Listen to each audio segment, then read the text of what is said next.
आज के एपिसोड पे 60 लाइक्स और 10 सब्सक्राइबर प्लस 5 कमेंट्स लाजमी करना प्यारे से रीडर्स। अस्सलाम वालेकुम रीडर्स, मैं माला शाह। उम्मीद करती हूँ आप सब लोग खैरियत से होंगे। Welcome back to the Hazara novels with a new episode of Dil Tera दीदार मांगता है, किस्त नंबर 23। अस्कलम माला शाह। आज आप लोगों के इतने कहने पर, इतने इसरार पर मैं ना लॉन्ग सी एपिसोड लाई हूँ। आई होप सो कि आप लोगों को पसंद आएगी। और ये थर्ड लास्ट है, इसके बाद सेकंड लास्ट और फिर लास्ट, और जर्नी कंप्लीट होने वाली है। काइंडली आप सब लोग दुआ में याद रखिएगा और मेरे बाकी नॉवेल्स को भी इतना प्यार दीजिएगा जितना आपने इस नॉवेल पे दिया। नॉवेल को स्टार्ट करते हैं। दानियाल सुमरो को गुजरे एक हफ़्ता हो चुका था। आहिस्ता आहिस्ता सब अपनी रूटीन पे वापस आ रहा था, लेकिन सबिहा बिल्कुल खामोश हो चुकी थी। उसने खामोशी की चादर ओढ़ ली थी। उसे सबर आ चुका था। शम्स साहब भी हवेली आ चुके थे। सब लोग ही खुश थे, उदास थी तो सिर्फ सबिहा।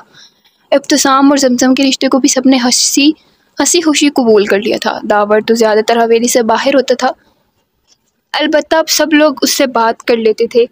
दिलावर सुमरो भी रोज़ शाम में कुछ वक्त अपने बेटे के साथ गुजार लेते थे। मामूल के मुताबिक आज सब लोग लिविंग एरिया में बैठे थे। अमरेहा और सबिहा की काफ़ी अच्छी दोस्ती हो चुकी थी। वो दोनों हाथों में चाय की ट्रे लिए किचन से निकलती लाउंज में आई थी। रिदा बेगम, शम्सा बेगम दोनों बातों में मसरूफ़ थी। अतिया सुमरो इस वक्त इद्दत में बैठी थी। दुरेज सुमरो और शम्स सुमरो जब्बार के साथ बातों में मसरूफ़ थे। दिलावर सुमरो भी अभी थोड़ी देर पहले ही आए थे। सब हल्की फुल्की बातों में मसरूफ़ थे। जब्बार सुमरो बहुत खुश थे अपनी तीनों बेटों को एक साथ देखकर। दुरेज सुमरो भी अपनी गलतियों की माफ़ी मांग चुके थे। अस्सलाम वालेकुम, दावर की भारी आवाज़ लाउंज में गूंजी थी। वालेकुम अस्सलाम, सबने हमा वक्त जवाब दिया था। अम्मा साईं, उसने गर्दन मोड़े पीछे की थी, सिर्फ पीछे की तरफ देखा था। सफ़ेद चादर से अपना चेहरा छुपाए वो सामने आई थी, लेकिन वो दावर के पीछे ही थी। दावर ने उनका हाथ थामते उन्हें तसल्ली दी थी। उन्होंने एक नज़र अपने बेटे को देखा था और फिर वो हल्का सा मुस्कुरा दी थी। फारिया भाभी साईं, रिदा सुमरो ने पहचानती उठकर उनके पास आती उन्हें गले लगा गई थी। सब हैरानी और शौक की नज़रों से उनसे बार बार मिले थे। दिलावर सुमरो वो बस नज़रें झुकाए वहीं सोफे पे बैठे थे। उन्होंने एक बार भी अपनी जाने अजीज़ बीवी को ना देखा था। वो अपने कांपते हुए हाथों पे काबू पाना चाहते थे, लेकिन आज कितने अरसे बाद अपनी बीवी को अपने सामने मौजूद पाकर उनकी आंखों से बेख्तियार आंसू बह रहे थे, तशक्कुर के आंसू। बाबा साईं, दावर ने उन्हें सर झुकाए देख पुकारा था। मैं आता हूँ, वो ये कहते बगैर किसी की जाने देखे बाहर निकल गए थे। फारिया सुमरो के दिल में कसक उठी थी। उनके इतने प्यार करने वाले शोहर का यूं बेरुखस अंदाज उन्हें अंदर ही अंदर खाए जा रहा था। वो आराम से सबके साथ बैठ गई। किसी ने भी उनसे कोई सवाल न किया था, बल्कि सभी खुश थे उनके आ जाने पे। अम्मा साईं, आप कमरे में जाकर आराम कर लें या बल्कि आए, मैं खुद छोड़ आता हूँ। दावर उनके कदमों में बैठ कर बोला था। वो अपने सर को हाँ में जुम्बिश देती उसके सहारे पे सोफे से उठी थी। दावर उन्हें आराम आराम से उनका हाथ थामे चलता उन्हें उनके कमरे में लाया था। सब कुछ बिल्कुल वैसे ही था जैसे आज से 18 साल पहले था। बस रंग थोड़ा सा तब्दील हुआ था कमरे का। पहले लाइट ब्लू थीम था, अब ग्रे एंड वाइट थीम था। पूरे कमरे की सेटिंग चूंकि तू थी। वो अपने कमरे को देख रही थी। फिर अचानक उस रात का वाकया। वो अपने कमरे में 5 साल दावर के साथ लूडो खेल रही थी। दिलावर सुमरो शहर गए थे किसी काम की सूरत में। उनके कमरे पे दस्तक हुई थी। वो दावर को साइड पे करती अपने सर पे दुपट्टा लिए दरवाजे तक आती उसे खोल गई थी। सामने ही दानियाल सुमरो नशे की हालत में मौजूद थे। वो लड़खड़ाते कदमों के साथ फारिया बेगम की जाने पड़े थे। उनके दुपट्टे को खींच चुके थे। आधी रात का वक्त था। अगर वो शोर मचाती तो सब उन्हें गलत समझते। वो दानियाल सुमरो को धक्का देती अपने शौहर की शॉल को उठाती दावर को लिए जल्दी से कमरे से बाहर निकली थी। वो हवेली की पिछली तरफ बनी लाइब्रेरी में आई थी। दानियाल सुमरो भी उनके पीछे ही वहाँ पहुँचे थे। छोड़ दे अदा सही। वो दानियाल सुमरो के बढ़ते हुए कदमों को देखती दावर को अपने पीछे छुपाए जा रही थी। कैसे छोड़ दूँ, इतनी हसीन हो तुम। वो नशे में डूबे हुए थे। कुछ तो खुदा का खौफ करें अदा, मैं आपकी भाई की बीवी हूँ। वो अपने कदमों को पीछे ले रही थी। ख्याल ही तो कर रहा हूँ तुम्हारा। वो लड़खड़ाते हुए कदमों के साथ आगे बढ़ते उनकी शॉल को खींचते उन पे भूखे शेर की तरह झपटे थे। खुदा का वास्ता है छोड़ दें। वो चीख रही थी, चिल्ला रही थी। दावर छोटा सा बच्चा था। वो पास पड़ी बुक्स दानियाल सुमरो को मार रहा था, लेकिन उस हैवान पे कोई असर नहीं हो रहा था। दावर वहाँ से भागता तेजी से शाहों की हवेली की जाने भाग रहा था, वहाँ से निकलता। I am sorry. Sikandar Shah इस वक्त अपने काम से फारिग होकर घर लौटने लगे थे। दिलावर सुमरो के बेटे को अपनी जानिब आते देख वो रुक गए थे। चाचू साईं, वो मेरी अम्मा साईं को मार रहा है। दावर ने उनका हाथ थामे उन्हें बताया था। सिकंदर शाह को चंद लम्हे लगे थे बात समझने में। वो दावर को अपने बाजू में उठाए उसके बताए हुए रास्ते पे आए थे। अंदर लाइब्रेरी से चीखने की आवाज़ें आ रही थी। फारिया सुमरो दानियाल सुमरो को बार बार धक्का देती पीछे कर रही थी। सिकंदर शाह अंदर दाखिल होते दानियाल सुमरो के मुंह पे एक मुक्का जड़ते उन्हें पीछे कर चुके थे। भाभी साईं, शॉल पहने आप। वो बगैर फारिया बेगम की जानिब देखे हुए बोले थे। दानियाल सुमरो सिकंदर शाह को वहाँ से देखते तेज़ी से लाइब्रेरी से बाहर निकलते, अपनी गाड़ी से पेट्रोल निकालते लाइब्रेरी के पास छिड़क रहे थे। सिकंदर शाह फारिया सुमरो के सर पे हाथ रखते उन्हें हौसला दे रहे थे। दावर रोता वो अपनी माँ से लिपटा था। कुछ जलने की बू सूंघते सिकंदर शाह ने बाहर की जानिब देखा था। लाइब्रेरी की चारों तरफ आग लगी थी। सिकंदर शाह ने फारिया सुमरो और दावर सुमरो को खिड़की के जरिए निकाला था। वो खुद भी वहीं से निकलते फारिया सुमरो को अपने साथ चलने का कहते उन्हें गाड़ी में लाए थे। भाभी, मैं अपने लोगों से कहकर आपके मरने की खबर पूरे शाहपुर में फैलवाऊंगा। दानियाल कभी भी नहीं चाहेगा कि आप फिर से सबके सामने आए। अब वो आपकी जान लेना चाहेगा। आपको यहाँ से जाना होगा, लेकिन दावर को यहीं छोड़ना होगा। मैं उसे हर हफ्ते आपके पास लाऊंगा, लेकिन अभी आपको जाना होगा। सिकंदर शाह उन्हें समझा रहे थे और वो रोती हुई अपने बेटे के चेहरे को चूमती रो रही थी। अम्मा साईं, क्या सोच रही हैं? दावर उनके पास बैठता उनका हाथ थामे पूछ रहा था। तुम्हारे बाबा?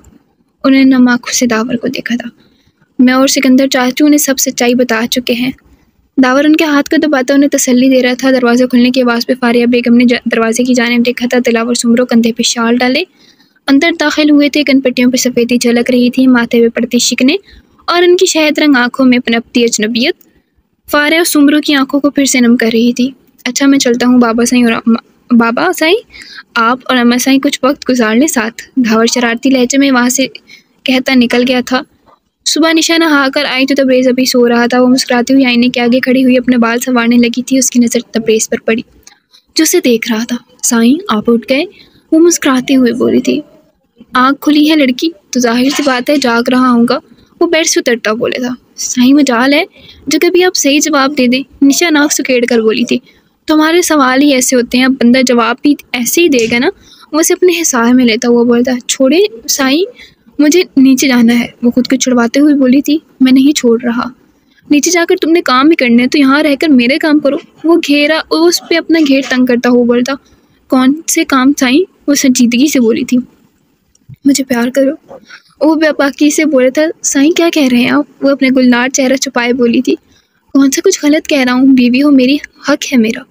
उसके चेहरे को अपनी नज़रों के सार में लेता बोला था। अम्मा साईं इंतज़ार कर रही होंगी मेरा, मैं चलती हूँ। इससे पहले कि वो जाती तबरेज़ उसे बाजू से पकड़कर अपने करीब किया था और उसके होंठों पे झुक गया। वो अपनी तिश्नगी मिटाने लगा। निशा भी अपने महरम के लम्स को महसूस कर रही थी। उसके होंठों को आज़ादी देते वो उसकी गर्दन पे झुका था। निशा लंबे लंबे सांस लेती अपना तनफ़ुस बहाल करने लगी थी। तबरेज़ ने उसके कंधे पर लब रखे थे। साईं, वो शर्माती हुई बोली थी। वो आलम में मदहोशी में बोला था। आप मुझे छोड़ेंगे तो नहीं ना? वो नज़रें झुका कर पूछ रही थी।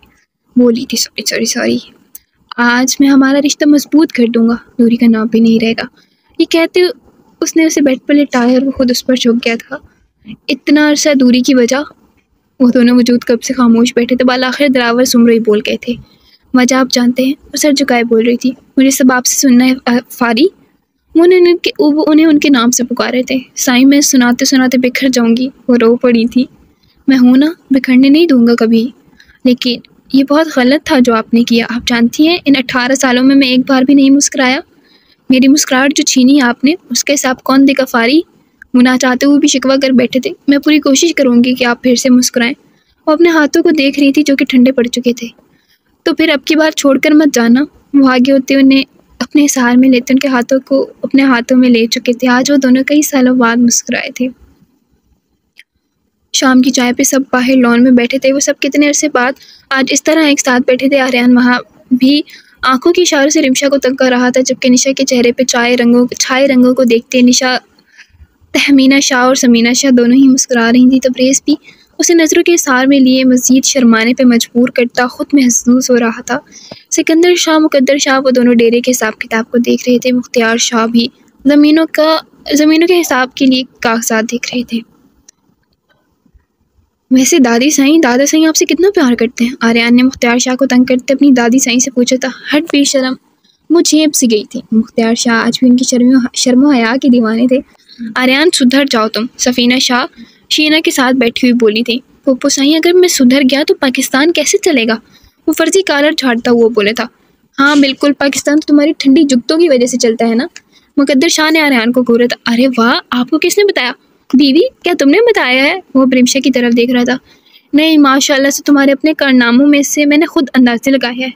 मुकद्दर शाह ने आंखों को छोटा करते उसे देखा था। बाबा साईं ऐसे किसी के बारे में अंदाजे नहीं लगाते। आर्यन ने खासी समझदारी का मुजाहरा किया था। हाय एवरीवन, साद शाइस्ता बेगम के साथ आया था। सलाम करते हैं साद। मुकद्दर शाह ने उसे टोका था। ये कुछ लफ्ज़ मिस हो गए।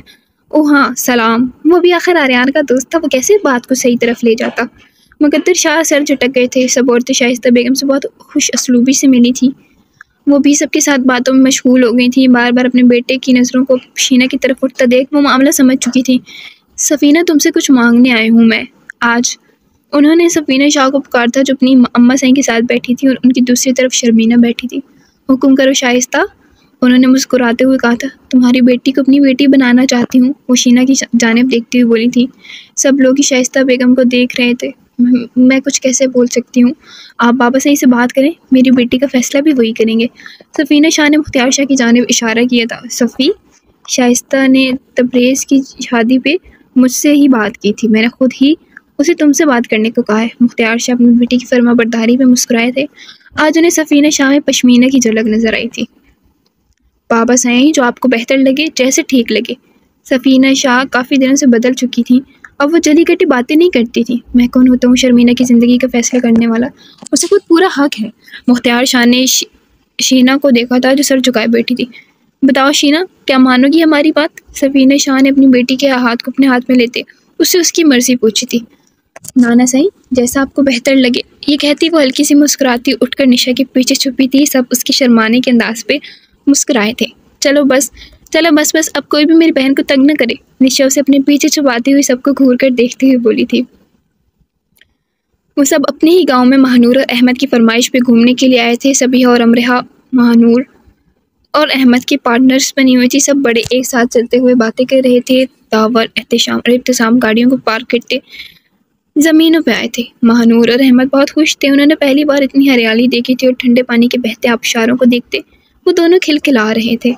मानो बेटा, आपका स्कूल में एडमिशन भी करवाना है, अब पढ़ाई पे भी फोकस करना होगा, ना ही तुम्हें बोर्ड होता है। अमरा ने महानूर के बालों को फोल्ड करते कैचर में लगाया था। वो खुद को मुसलसल एहतशाम की नज़रों के सार में महसूस कर रही थी। वो दूर खड़ा अमरा को ही देख रहा था।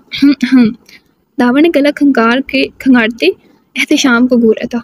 दावरदा, आपको सिरप पीना चाहिए ताकि खांसी ठीक हो जाए।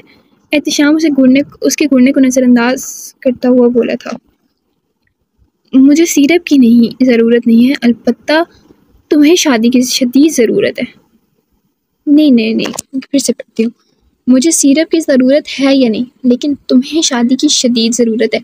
गाफिल भी दावर सुमरो था, है ना? हाय, कसम से आपका मुंह चूम लेने को दिल करता है। आप बस वादा करें, अम्मा सही से मेरी शादी की बात आप करेंगे। उसने आगे होते दावर के कंधे पे हाथ रखा था। मेरे पास इतना फालतू टाइम नहीं है। वो कंधे उचकाए बोला था। मैंने बहुत ज़रूरी काम कहा है, ज़रूरी वक्त में कीजिएगा। एहतशाम ने दांतों की नुमाइश की थी। मैंने कभी किसी का बुरा नहीं सोचा, इसलिए मैं तुम्हारी शादी की बात नहीं करूँगा। दावर ने अपनी शौर को दुरुस्त किया था। जालिम समाज, जालिम लोग हैं आप, जाए मैं खुद कर लूँगा बात। वो सामने से आते हुए इब्तिसाम को कंधे से साइड पे करता अमरा वालों की जानिब पड़ गया था। इब्तिसाम का कंफ्यूज चेहरा देखकर दावर का बेसाख्ता कहकर बुलंद हुआ था। ये तुम्हारे दांत कुछ ज़्यादा नहीं निकल रहे? इब्तिसाम ने उसे घूरा था। मेरे दांत 10 साल की उम्र में निकल चुके हैं। दावर बिल्कुल संजीदा हुआ था। ओह, तो यानी अब तुम्हारे मुंह में एक भी दांत नहीं? इब्तिसाम ने मौके पे चौका मारा था। ये देखे, दावर ने अपना मुंह खोला था। बंद करो, बदबू आ रही है। इब्तिसाम ने होठों को एक दूसरे पे पेवस्त करते अपनी हंसी को रोका था। चाहे, मैं आपसे बात नहीं कर रहा। वो बिल्कुल सीरियस होकर कहता आगे बढ़ गया था। अच्छा ना, मजाक कर रहा था। इब्तिसाम भी उसके पीछे गया था। हाय, एहतशाम उनके पास पहुंचता अहमद से उसने हाथ मिलाया था। उनके पास पहुंचते अहमद से हाथ मिलाया था। अदा देखे ना, ये महानूर हमसे लड़ रही है। जमजम ने शिकवा को नज़रों से एहतशाम को देखा था। वो बेचारा बुरी तरह फंस गया था। अब वो उस वक्त को कोस रहा था जब वो यहाँ आया था। महानूर की बच्ची, हर वक्त लड़की हुई, एक थप्पड़ लगाऊंगी ना दिमाग ठीक हो जाएगा। अमरिया ने गुस्से से महानूर को देखा था। बस आप हर वक्त मुझे ही डांटती रहना, महानूर कहती पगडंडियों की जानिब चली गई थी। सॉरी जमजम, अमरिया ने जमजम को देखते मुस्कुरा कर कहा था। एहतशाम इस बीच में सिर्फ अमरिया को देख रहा था। कोई बात नहीं अदी सही, वो भी हमसे छोटी है ना। अच्छा सभी अदी आए, हम फल तोड़ कर आते हैं, वो अमरिया को कहती अब सबिया की जानिब देख रही थी। हाँ हमारा भी दिल फल खाने को कर रहा है। आओ अहमद तुम भी हमारे साथ आ जाओ। सबिया जमजम और अहमद को लेती दरख्तों की तरफ चली गई थी। कैसी हैं अब आप? एहतशाम ने अमरिया को देखते कहा था। अल्लाह का शुक्र है बेहतर हूँ, आप कैसे हैं? वो इंतहाई नॉर्मल लहजे में बोली थी। मैं फिट एंड हैंडसम। वो मुस्कुराया था। बड़ी खुशफहमी है आपको। अमरिया ने एक नज़र बड़ों को देखा था जो दूर घास पे बैठे थे। नहीं ये तो छोटी सी खुशफहमी है, वो अपने सर में हाथ फेरता बोला था। आप बहुत शोखे हैं। अमरिया ने मुंह बसोरा था। क्या मैं आपका शौहर हूँ? ओ आप कैसी कैसी बातें करती हैं। वो कहाँ हार मानने वाला था। आपसे तो बात करनी फजूल है। सर शायान एहतशाम सुमरो। वो दांत पीस कर उसका नाम लेती सबिया वालों के पीछे चलती थी। भाभी और एहतसाई आपसे एक बात करनी है। शम्स साहब ने बात का आगाज़ किया था। हाँ बोलो शम्स। फारिया बेगम दिलावर सुमरो के साथ ही बैठी थी। भाभी मैं बात करते हुए थोड़ा हिचकिचा रहा हूँ क्योंकि ये बात करना मुझे ज़ेब नहीं देता, लेकिन मैं चाहता हूँ मेरी बेटी घर में ही जाए। शम्स साहब ने शम्सा बेगम को देखा था। शम्स तुम खुलकर बात करो, अब की बार दिलावर सुमरो बोले थे। दुरेज सुमरो रिदा सुमरो बात को समझने की कोशिश कर रहे थे। मैं चाहता हूँ अमरिया की शादी दावर से हो जाए। शम्स साहब सर को झुका गए थे। अरे इससे बढ़कर मेरे लिए खुशी की बात क्या होगी शम्स, अमरिया मेरी अपनी बेटियों जैसी है। फारिया सुमरो मुस्कुराई थी। वो दोनों अमरिया के माँ बाप हैं और अगर उनका दिल दावर के लिए रजामंद है तो हमें कुछ नहीं बोलना चाहिए बल्कि उनकी खुशी में खुश होना चाहिए। दुरेज सुमरो ने जख्मी सी मुस्कुराहट के साथ रिदा सुमरो के हाथ को दबाते उन्हें खामोश करवा दिया था। अस्सलाम वालेकुम readers, welcome back to the हज़ारों novels with the last episode of Dil Tera दीदार मांगता है आखिरी किस्त। उम्मीद करती हूँ आप सब लोगों को ये बहुत पसंद आएगी और बहुत अच्छा साथ गुजरा आप सब लोगों के साथ। मैं आप सबको याद रखूँगी अपनी नेक्स्ट जर्नी में भी। दिल तेरा दीदार मांगता है अस्कलम माला शाह आखिरी किस्त। चल जमजम अब सरदार जी के कपड़ों में तैयार हो जाते हैं। ज़रा देखें तो सही हम कैसे कपड़े, हमारे सरदार जी के कपड़े कैसे हैं। अरे नहीं हमारे सरदार जी के। जमजम ने शर्म से अपने चेहरे को अपने हाथों में छुपाते हुए खुद से कलाम करते हुए कहा था। जमजम ने कपड़ा हमारी अलमारी खोली तो उसमें उसे इब्तिसाम सुमरो के इंतहाई महंगे ब्रांडेड सूट लटके हुए नज़र आए थे। अल्लाह जी इतने प्यारे प्यारे कपड़े हैं हमारे सरदार जी के, लेकिन इनमें से कौन सा पहने हम। जमजम ने बारी बारी सारे कपड़ों पे हाथ फेरा था। वो अच्छी खासी कंफ्यूज हो चुकी थी। ये पहन लेते हैं। उसने अलमारी से वाइट शर्ट और ब्लैक ट्राउज़र निकालते हुए वॉशरूम की तरफ रुख किया था। उसे तकरीबन 10 मिनट लगे थे उन कपड़ों से लड़ झगड़ कर पहनने में। हाय अल्लाह जी हम कितने प्यारे लग रहे हैं सरदार जी के चोरी किए हुए कपड़ों में। जमजम ने खुद को शीशे में देखते हुए कहा था। हम ऐसा करते हैं कि छुप जाते हैं, सरदार जी को सरप्राइज़ देंगे। हम उनके लिए कितना अच्छा तैयार हुए हैं। जमजम ने अपनी चमकती आंखों से आईने में खुद को देखते हुए कहा और दरवाज़ा खुलने के आवाज़ पे वो जल्दी जल्दी दरवाजे के पीछे छुप गई थी। इब्तिसाम कमरे में दाखिल हुआ तो कमरे को खाली पाया। सरदारनी जी कहाँ हैं आप? इब्तिसाम सुमरो ने उसे पुकारा था। जमजम दबे पाँव इब्तिसाम के पीछे आई थी। उसने एड़ियाँ उठाते जल्दी से इब्तिसाम सुमरो की आंखों पर अपने छोटे छोटे हाथ रखे थे। सरदारनी जी कहाँ हैं? इब्तिसाम सुमरो जो पहले ही जमजम की आहट को महसूस कर चुका था उसने शरारत से पूछा था। सरदार जी हम आपके पीछे हैं, जमजम ने मासूमियत से जवाब दिया था। सरदार जी की सरदारनी आंखों से हाथ हटाकर सामने आएंगी तो नज़र आएंगी ना आप, इब्तिसाम सुमरो ने प्यार से कहते उसके हाथों पे हाथ रखते अपनी आंखों से हटाया था। सरदार जी हम आपके सामने आएंगे पर आप जब अपनी आंखें बंद करेंगी तब, जमजम ने घबराते हुए कहा था। सरदारनी जी जब आंखें बंद होगी तो मैं आपको देखूंगा कैसे? इब्तिसाम सुमरो ने मासूम सा अंदाज़ अपनाया था। सरदार जी हम आपके लिए तैयार हुए और आप हमारे लिए अपनी आंखें नहीं बंद कर सकते? भला ये क्या बात हुई?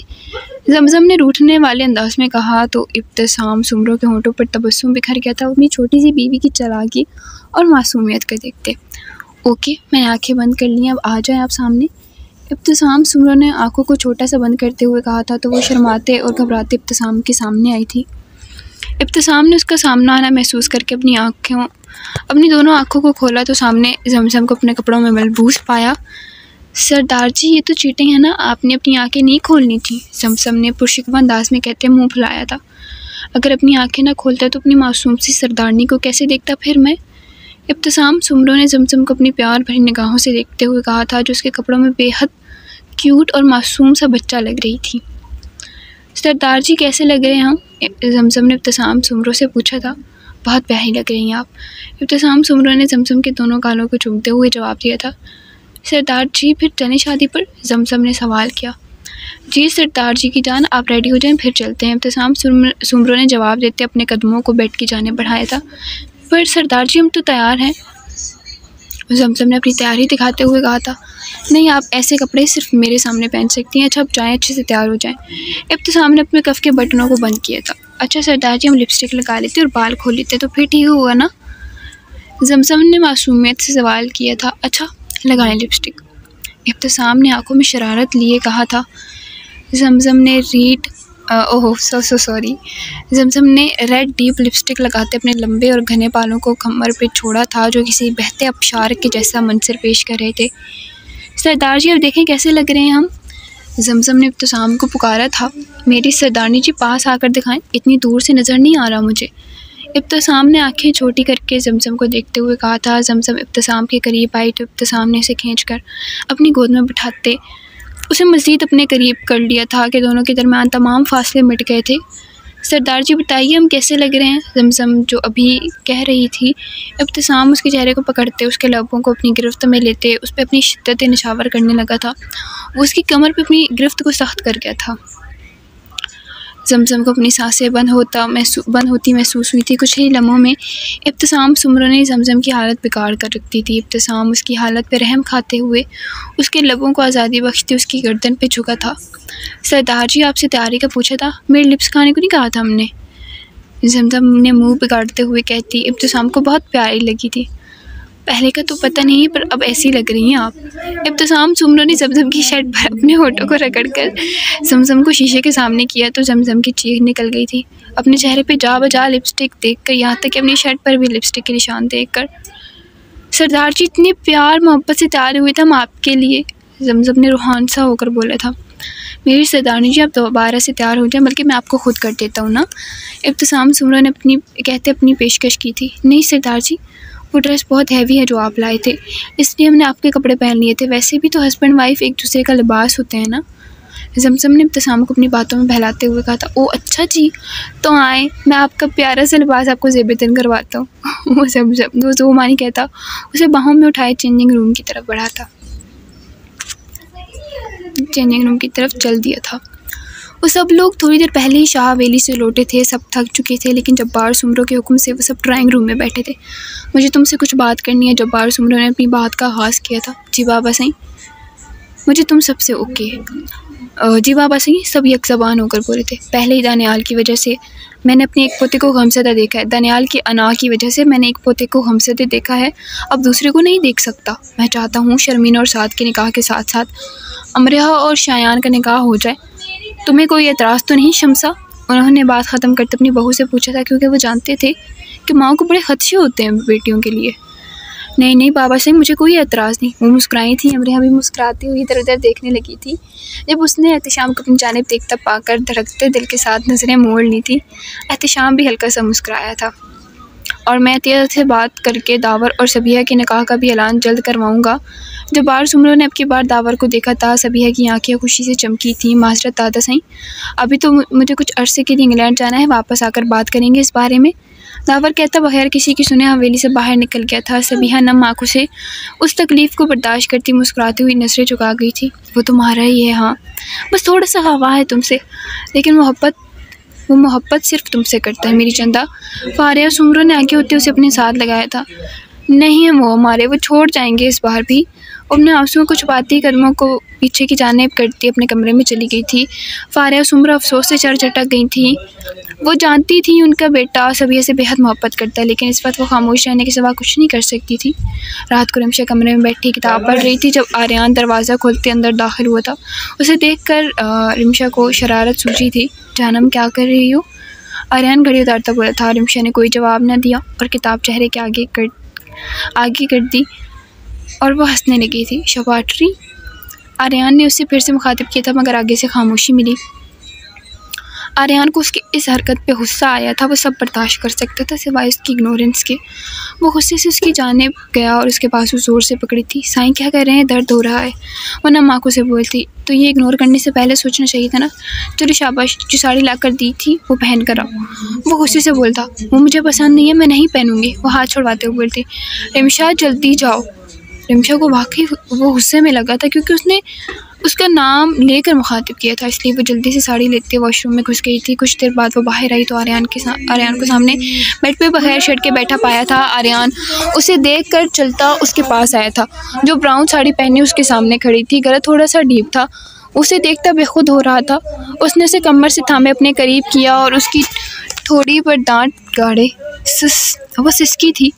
मुझे इग्नोर करने की वजह। उसके बालों को अपनी मुट्ठी में लेता हुआ बोलता, साई में मजाक। वो नम आँखों से बोलती, मजाक में भी क्या सूझी। उसकी बात को काटता गुस्से से बोला था। रिमशा को वाकई एहसास हुआ कि उसे ऐसा नहीं करना चाहिए था।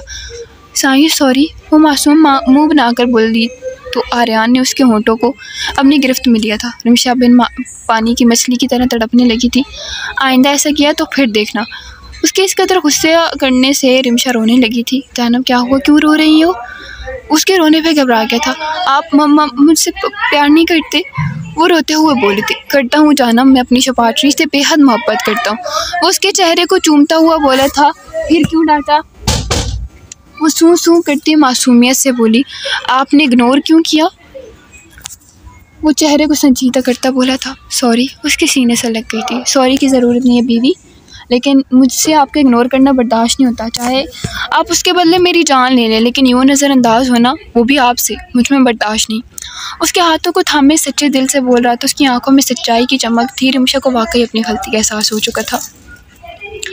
पक्का वायदा आइंदा नहीं करूँगी। वो उसकी आंखों में अपनी नम आंखें गाड़ती हुई बोलती उसे बेचैन कर गई थी। शिश शिश, आपने रोना नहीं है। अब मुझसे आपका रोना बर्दाश्त नहीं होता। उसकी आंखों पे लब रखता हुआ बोलता, साईं। उसने अपनी आंखों और फिर चेहरे पे उसका लम्स जहाँ बजा महसूस करते उसे पुकारा था। जी साईं की जान। उसे कमर से थामे अपने साथ लगाए हुए था। आप इतने ज़्यादा जुनूनी क्यों हैं मेरे मामले में? वो उससे उसकी पोजेसिवनेस के बारे में सवाल कर रही थी। इंसान अपनी कीमती चीज़ों के मामले में बहुत पोजेसिव होता है, लेकिन मैं कोई चीज़? हाँ, आप चीज़ नहीं है, आप एक जीता जागता इंसान है। और आर्यन शाह की धड़कनों को मुंतशिर करने का हुनर सिर्फ रिमशा आर्यन शाह के पास है। उसके बालों पे बोसा देते आज भी उसे मोहसिस कर रहा था। वो मुस्कुराती हुई आंखें बंद करती उसके लम्स को महसूस कर रही थी। अब यहीं खड़े रहना ही है, मुझे मेरा काम भी करने देना है। वो जोमानी बातें करता रिमशा को शर्माने पर मजबूर कर गया था। रिमशा मुस्कुराते अपने सर को इस्बात में हिला गई थी। तबरेज़ अपने कफ के बटनों को खोलता कमरे में दाखिल हुआ था। कमरा खाली, उसे मुँह चढ़ा रहा था। निशे। उसने निशा को पुकारा था, जो कि पर्दों के पीछे छुपी थी। तबरेज़ के चेहरे पे छाए परेशानी के आसार देख वो अपनी हंसी छुपा रही थी। निशा। उसने फिर से उसे आवाज़ दी थी। ओह, आज तो मुझे रानी के पास जाना था, मैं तो भूल ही गया। अब वो कितना गुस्सा होगी। तबरेज़ निशा के पैरों को दिखते उसकी चालाकी समझ चुका था। खबरदार, अगर उस चुड़ैल के पास गए तो मार दूंगी मैं उसे जान से। निशा पर्दों को हटाकर उसके सामने आती उसे के गिरबान को दबोचते हुए बोली थी। लेकिन मैं क्या करूँ, जाना ज़रूरी है ना? वो मासूम सा मुँह बनाए बोलता। क्यों जाना ज़रूरी है, बताएं मुझे। रिमशा ने उसकी अपनी आंखों को बड़ा करते घूरा था। मेरा रोमांस करने को दिल कर रहा है ना? वो अब भी मासूम मुँह बनाए बोलता। हाँ तो मैं हूँ ना आपकी हक लाल की बीवी। वो भारी होती आवाज़ से बोली थी। उसे रोना आ रहा था। लेकिन मैं तो रानी मार दूंगी मसरानी की बच्ची को। आप सिर्फ मेरे आई समझ। उसके गिरबान को दबोचती अपनी एड़ियाँ ऊपर उठाती उसके होंठों पे अपने लब रखती थी। तबरेज़ उसकी जलसी से काफ़ी खुश हुआ था। उसके लबों को नरमी से आज़ादी बख्शता उसकी नम आँखों को अपने हाथों से साफ़ करता उसे बेड तक लाया था।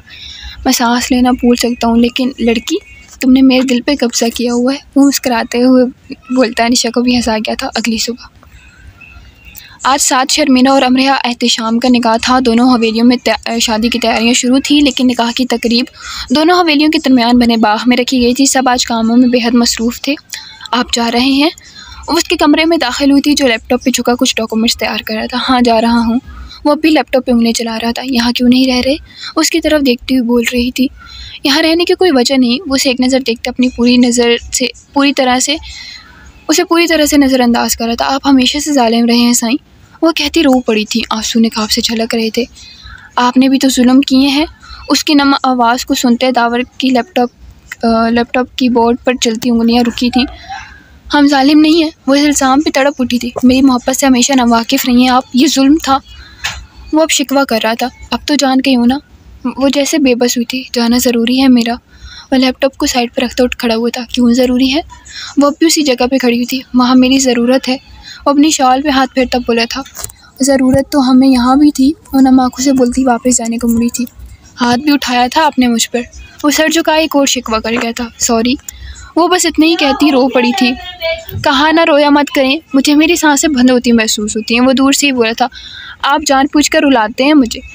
वो रोती हुई बोली थी। अस्तगफुरुल्लाह, इतना बड़ा इल्ज़ाम मुझ शरीफ इंसान पे। वो हल्का सा मुस्कुराया था। अच्छा ये बताएं, निकाह के लिए खुद मान जाएंगी या मुझे थोड़ी सी जद्दोजहद करनी पड़ेगी? वो हंसता हुआ बोला था। नहीं मान रहे हम। अपने दोनों हाथों को सीने पे बांधे वो मुंह बसोर कर बोल रही थी।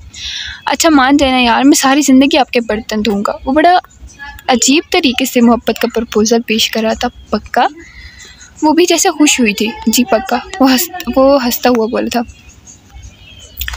ये सबिहा और दावर का सीन था, अगर जो कंफ्यूज हो रहे हैं उनके लिए तो। चले ठीक है, फिर सबसे आप बात कर लेना। वो मुस्कुराती हुई बोली थी। किससे बात करनी है? वो शौकी नज़रों से देखता हुआ बोला था। हमारी अम्मा साईं, दादा साईं, अपने बाबा साईं वालों से। वो जैसे समझदारी से बोल रही थी। वो सब तो ऑलरेडी माने हुए। इनफैक्ट शाम को तो हमारे भी निकाह है। दावर गहरा सा मुस्कुराया। ओह! सबिहा आंखों को हैरत से फैलाए दावर को देख रही थी। बहुत गिनते हैं आप। वो हाथों का मुक्का बनाती उसके बाजू पे मार गई थी। ना करें, कुछ मिनटों में होने वाली बीवी। हाथ टूट गए तो शादी कौन करेगा? वो अपने बाजू को शरारत से सहलाता हुआ बोला था। हम कर रहे हैं ना शादी, काफ़ी नहीं गंदे? वो नाक फुलाकर कहती बाहर निकल गई थी। दावर भी अपने रब का शुक्र अदा करता मुस्कुरा दिया था। वो तीनों बहुत प्यारा तैयार हुई थी। शर्मीना ने डीप रेड लहंगा चोली पहनी थी। उस पर हुए खूबसूरती से मेकअप में वो बहुत प्यारी लग रही थी। अमरिया ने ऑफ वाइट शरारा कुर्ती पहनी थी, सर पे डार्क ब्राउन दुपट्टा टिकाए। वो बग़ैर निकाब के मेकअप किए बला की हसीन लग रही थी। उसे औरतों में बिठाया गया था, इस वजह से निकाब नहीं लिया था। प्योर वाइट शरारे पे प्योर वाइट शॉर्ट फ्रॉक और उस पर रेड कलर का दुपट्टा, सर पे ओढ़े, हाथों में मेहंदी लगाए, दुल्हन के मेकअप में सजी हुई सबिहा दानियाल सुमरो भी बला का हुस्न रखती थी। वो तीनों ही पुरकशिश लग रही थी। माशाल्लाह सबिहा बहुत प्यारी लग रही है। सबिहा रिमशा उसके पास बैठती हुई बोली। उसने आज उसे पहली बार बगैर निकाब के देखा था। मुमकिन था कि फ़ंक्शन अगर औरतों में ना होता तो वो दोनों आज भी निकाब करती। जज़ाकल्लाह। सबिहा धीमा से मुस्कुरा दी थी। रिमशा आंखों में मोहब्बत समोए अब अमरिहा के पास बैठी थी। महरू, आप भी बहुत खूबसूरत लग रही हैं। वो उसकी ब्राउन आंखों को देखती हुई बोली थी। तो अमरिहा सर को हिलाती मुस्कुराती थी। और शीना दी, आप तो क़यामत लग रही हैं। सादता के होश उड़ जाएंगे। रिमशा ने शर्मीना की भी दिल से तारीफ़ की थी। होश तो तुम्हारे साईं की भी उड़ेंगे अगर तुमने हील ना उतारी तो। शर्मीना हंसती हुई बोली थी। ओहो, मैं तो गलती से मिस्टेक करके आ गई, अभी चेंज करके आती हूँ। रिमशा उड़ती हुई स्टेज से नीचे उतर आई थी। डार्क ग्रीन कैप्री और फ्रॉक में मलबूस बालों को खुला छोड़े, हाथ में चूड़ियों के साथ गजरे पहने रिमशा बेहद हसीन लग रही थी। बीबी, आज मैंने आपकी तारीफ़ नहीं की। लड़कों के स्टेज पार्क की दूसरी तरफ बनाया गया था। साईं नहीं, मेरी लिपस्टिक ख़राब हो जाएगी। रिमशा जो कि सैंडल चेंज करने आई थी, आर्यान को देख उसके औसान सही मानों में ख़ता हुए थे। हाँ तो क्या हुआ, मैं ठीक कर दूंगा। उसे कमर से थामता, उसके होंठों पे अपने लब रखता, खुद को सैराब करने लगा था। फिर वो उसके गालों पे बोसा देते उसकी आंखों को भी मोहसिस कर रहा था। उसकी गर्दन पे बोसा देते वो उससे दूर हुआ था। ये तो भी थोड़ी सी तारीफ़ थी, बाकी रात में करूँगा। अभी मेकअप ठीक कर लें आप। आर्यान बालों में हाथ फेरता वहाँ से जा चुका था। बुरे वाले साईं। रिमशा अपने मेकअप को एक नज़र देखती रोहांसी हो गई थी। वो पार्लर वाली को क्या बोलती कि उसके शौहर ने रोमांस के चक्कर में सारा मेकअप ख़राब कर दिया। सरदार जी, हम तैयार हो गए हैं, बाग चलें। समसम ब्लैक कलर की फ़्रॉक पहने इब्तिसाम के सामने आई थी। बाल आज भी खुले छोड़े थे, जिन्हें देख इब्तिसाम को लगा था जैसे कोई आबशार बह रहा हो। और आज तो स्मोकी आइस और रेड लिपस्टिक में काले बालों को खुला छोड़कर गले में दुपट्टा लिए हीर पहनकर वो इब्तिसाम के कंधों से ऊपर तक आ रही थी। इब्तिसाम का दिल था कि वो उसकी तैयारी को सलामी पेश करे और दिल की आवाज़ पे वो लब्बैक कहता, बगैर उसे कुछ कहे, कुछ भी कहे। रूम के दरवाजे को लॉक करता, वापस आकर उसके गालों पे बूसा देता, उन पे लाली बिखेर गया था। फिर वो उसके लबों को अपनी कैद में लेता, उसके बालों में उंगलियां फंसाए उसकी धड़कनों को बढ़ा रहा था। सरदार जी मेकअप, वो रोने लगी थी। पार्लर वाली अभी बाहर ही हैं, वो तैयार कर देगी आपको। इब्तिसाम उसकी सफ़ेद गर्दन में बोसा देते उसे खुद में भेज गया था। दिल तो नहीं कर रहा छोड़ने का, लेकिन हम रात में यहीं से कंटिन्यू करेंगे। उसके होंठों पे अपने होंठों को रखता उससे दूर हुआ था। बेशर्म सरदार जी, वो कहती जल्दी से भागी थी, वरना अगर वो उसके हत्थे चढ़ती तो सारे मेकअप को फ़ी अमान अल्लाह कहना पड़ जाता। इब्तिसाम का कहका पूरे कमरे में गूंजा था। उन तीनों से बारी बारी पूछ कर निकाह के मराहलों को खैर से अंजाम दिया गया था। चारों तरफ मुबारकबाद की गूंज उठी थी। सब बहुत खुश थे। खुशियों ने जैसे अब वापसी की राह ली थी। सब दुल्हनों को साथ ही रुखसत कर दिया गया था। शर्मीना को साथ के कमरे में लाया गया था। वो सर झुकाए बैठी थी। थोड़ा अपनी गलती का एहसास भी था। उस दिन फ़ोन की वजह से उसे बहुत सारी बातें सुना चुकी थी। न जाने वो कैसा बिहेव करे, यही सोच उसे परेशान कर रही थी। साथ अभी कमरे में इंटर होता कि निशा और रिमशा आगे बढ़ी थी। नेक दे अदा, दोनों ने अपने हाथों को आगे किया था। देखें निशा दी, आप तो ऐसा ना करें, आप तो मेरी बड़ी बहन है ना। साद ने मासूम सा मुंह बनाते निशा को देखा था। हाँ बड़ी बहन हूँ, लेकिन फ़िल वक्त कोई रिश्ता नहीं है मेरा तुम्हारे साथ। फ़िल वक्त कोई रिश्ता नहीं है मेरा तुम्हारे साथ। चलो शाबाश, पैसे दो वरना यहीं खड़े रहो। निशा ने कमर पे हाथ टिकाए कहा था। तबरेज़ अद्दा, अपनी बीवी को ले जाएं यार। साद ने थोड़े फासले पे रखे हुए सोफ़े पे बैठे तबरेज़ को पुकार था, जो बड़ा लुत्फ़ अंदोज़ हो रहा था। मैं अपनी बीवी को ले जाऊँगा, लेकिन तुम अपनी बीवी के लिए थोड़ी जेब ढीली करो मियाँ। वो भी अब मुकाबले पे आ गया था। साईं देखे, साद दादा पैसे नहीं दे रहे मुझे। रिमशा ने रोने की एक्टिंग की थी। साद, अगर मेरी बीवी की आंख में एक भी आंसू आया ना तो तुझे पूरी रात बाहर गुजारनी पड़ेगी। सीधी शराफत के साथ पैसे दे। आर्यान ने दूर से कहा था और साद बेबस होता अपनी जेब से पैसे निकालता उन दोनों को देता। कमरे का दरवाज़ा खोल गया था। ए पीछे आ, अभी हमारा नेक कौन देगा। आर्यान ने उसे पीछे से कॉलर से दबोचते खींचा था। ये मत कर, देख मैंने तेरे साथ कभी कुछ ऐसा नहीं किया, तू भी तो मत कर यार। मेरी बीवी इंतज़ार, पैसे दे। शराफत से बकवास सुनने का मूड नहीं है। आर्यान ने उसकी कमर पे थप्पड़ रसीद करते उसकी बोलती बंद करवाई थी। देखना अल्लाह तुमसे बदला लेगा मुझे मसलूम को लूटने का। वो निकली आंसू साफ करता, पूरा वॉलेट उन्हें थमाए तेज़ी से रूम में दाखिल होता अंदर से लॉक कर गया था। शर्मीना ने सर उठाया, उसे देखते अपनी मुस्कान छुपाई थी। वो बाहर आर्यान था। साद अपने कॉलर को दुरुस्त करता उसकी तरफ बढ़ा था। शर्मीना की मुस्कान उसके कदमों को अपनी तरफ आते देख हाय भूती चिच्ची वो सर झुका गई थी। हाय ये हिचकिचाहट, वैसे तो उस दिन बड़ा पटर पटर बोल रही थी आप। वो मुस्कुराते हुए उसके हाथों को नरमी से थाम गया था। मुझे कुछ बताना है आपको। उसे आर्यान को पसंद करने के बारे में बताना चाहती थी। मैं नहीं सुनना चाहता कुछ भी, क्योंकि जिनसे मोहब्बत की जाती है उनसे उनके माजी नहीं पूछे जाते, ना ही उनके माजी पे तनकीद की जाती है। वो मुस्कुराकर बोलता, उसे भी मुस्कुराने पर मजबूर करा गया था। इजाज़त है। उसने उसकी आंखों में बारहा देखा था। वो उस बात में सिर हिला गई थी। साथ नरमी से उसके करीब होता उसके होंठों पे झुका था। वो भी अपने महरम के लम्स को महसूस करती अपना आप उसे सौंप गई थी। दावर कमरे में दाखिल हुआ तो सबिया कुछ सजदा रेस पाया। दावर भी उससे थोड़ा आगे जाए नमाज बिछाता उसके साथ ही नमाज अदा करने लगा था। सबिया ने उसकी इमामत में नमाज अदा करते ख़ुद को दुनिया की खुशनसीब औरतों में तसव्वुर किया था। दावर ने सलाम फेरते सबिया को अपनी तरफ देखता पाकर मुस्कुराते हुए उसके माथे पे लब रखे थे। सबिया ने आंखें बंद करते उसके लम्स को महसूस किया था, जिसे उसके सब्र का फल बहुत खूबसूरत मिला था। वो शुक्र अदा करती एक बार फिर सजदा रेस हुई थी। इश्क़े रूह, अब मुझे भी थोड़ा सा वक्त दे दें आप। वो सबिया को देखता हुआ बोला था। हम आते हैं थोड़ी देर में, वो कहती चेंजिंग रूम की तरफ चली गई थी। दावर को गुस्सा आया था। उसने बगैर पूछे कपड़े तब्दील करने चली गई थी। वो गुस्से को कम करने के लिए टेरेस की तरफ बढ़ता सिगरेट जलाकर अपने लबों से लगा गया था। सॉरी अपने लबों से लगा गया था। सीन थोड़ा सा ख़राब हुआ था। सबिया कुरान पाक से आयत पढ़कर दम किया हुआ पानी लाई थी, लेकिन दावर कमरे में नहीं था। वो पानी के गिलास को टेबल पे रखती टेरेस की तरफ बढ़ गई थी और सामने दावर को सिगरेट पीता देख वो मुंह बसूर गई थी। सुने, उसने उसे आसमान को देखता पाकर पुकारता। जी हुक्म इश्क साईं। उसकी जानिब मुतवज्जह हुआ था। हमें एक बात करनी है आपसे, लेकिन हम नाराज़ हैं। वो मुँह बसूरे बोली थी। ओह अच्छा। वो कंधे उचकाकर बोला था। जी हाँ सुना आपने, हम नाराज़ हैं आपके साथ। वो थोड़ा सा तेज़ बोली थी। जी सुन लिया मैंने, अपनी डर भी गया। वैसे क्यों नाराज़ हैं आप? उसने बाल आखिर पूछ ही लिया था। क्या कमी है हमारे होठों में जो आप गोल्ड लीफ पे मरते हैं। वो मुँह बसोर कर कहती वापस आने को मुड़ी थी। अरे अरे, कोई कमी नहीं है आपके होठों में, बल्कि उन्हें देखकर तो शराब बनती है। उसे खींचता उसके होठों पे झुका था। सर्दी की वजह से वो कांप रही थी। उसे बाजुओं में उठाए अंदर लाया था। वो शर्माती उसके सीने में मुंह छुपा गई थी। दावर भी मुस्कुराता उसे खुद में कैद कर गया था। वो आज फिर खिड़की से अपने ही कमरे में दाखिल हुआ था। अमरेहा जो कि ड्रेसिंग के आगे खड़ी खुद को देख रही थी, अपने पीछे एहतिशाम को देख उसकी धड़कनें बढ़ी गई थी। उसे पीछे से अपने हिसार में लेता उसके कंधों पे अपनी ठोड़ी टिका गया था। वैसे मिस अमरेहा एहतिशाम सुमरो, अब दिखा ही दें आप। वो अपने होठों को दांतों तले दबाए शरारत से बोला था। तो क्या? उसने घबराते हुए पूछा था। अरे वही जो आपने फर्स्ट डे क्लास में कहा था कि देखें, लेकिन उस दिन मैंने मना कर दिया था। वो शरीफ होने पर उतर आया था। मम मैंने तो ऐसा कुछ नहीं।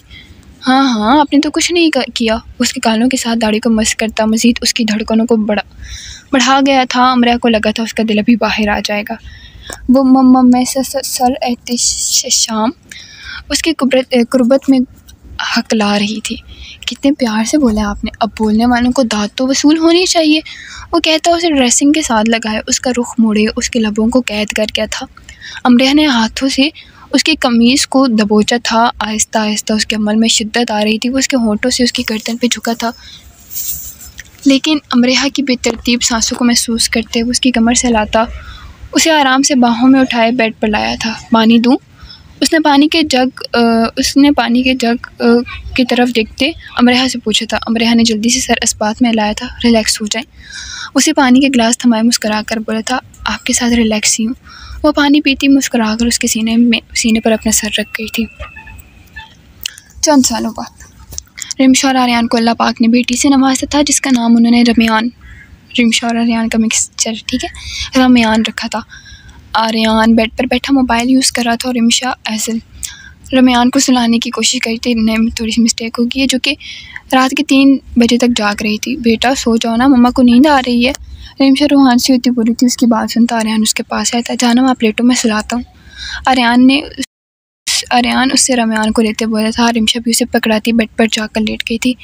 प्रिंसेस, बाबा आपको बहुत प्यार करते हैं ना, लेकिन मम्मा को ज़्यादा करते हैं, इसलिए मैं आपको इस चीज़ की इजाज़त नहीं देता कि आप मेरी बीवी को तंग करो, इसलिए अपनी टाइमिंग चेंज करो सोने की। आर्यान उसे झुलाते हुए बोला था।